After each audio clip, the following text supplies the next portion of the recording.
Hello সবাইকে, আরও একটা নতুন ফেসবুক মিনি ব্লগে সবাইকে স্বাগত জানাই। আমি মৌমিতা।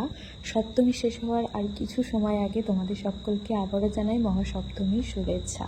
বিকেল বিকেল থাকতেই বেরিয়ে পড়ি। আজ আমরা গেছিলাম কল্যাণীর প্যান্ডেল হপিংয়ে। প্রথমেই গেছি কল্যাণী রথতলার এই প্যান্ডেলটি দেখতে। এখানকার থিম হলো আমেরিকার স্বামী নারায়ণ টেম্পল।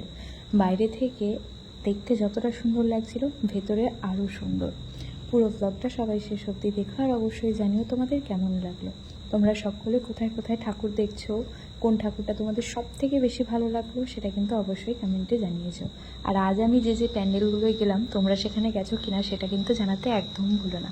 প্যান্ডেলের মধ্যে আমরা চলে এসেছি, যার ভেতরের কাজটা অসাধারণ ছিল। বেশ অনেকটাই সময় পেয়েছিলাম আমরা ওই ভেতরে, তাই অনেকটা সময় নিয়ে ভেতরটা দেখে নিলাম।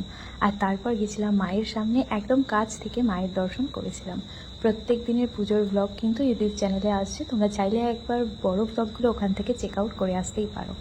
কল্যাণী রথতলার প্যান্ডেলটা দেখার পর এখন আমরা চলে এসেছি কল্যাণী ITI মোড়ের প্যান্ডেল দেখার জন্যে, যেটা লুমিনাস ক্লাবের পক্ষ থেকে করা হয়েছে।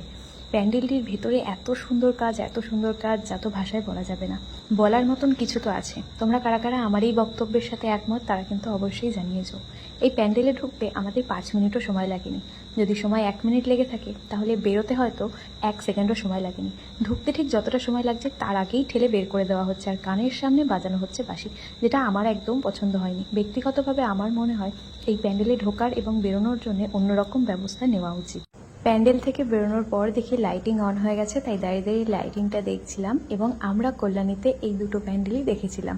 তোমরা কোনটা কোনটা দেখলে, কোনটা সব থেকে ভালো সেটা অবশ্যই জানিও।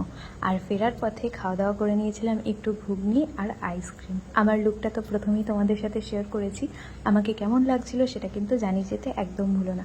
আর ফেরার পথে বাঁশবেড়িয়া ব্রিজে দাঁড়িয়ে গঙ্গা দেখছিলাম অনেকক্ষণ ধরে। আজকের মতন এইটুকুই, ভালো থেকো, টাটা।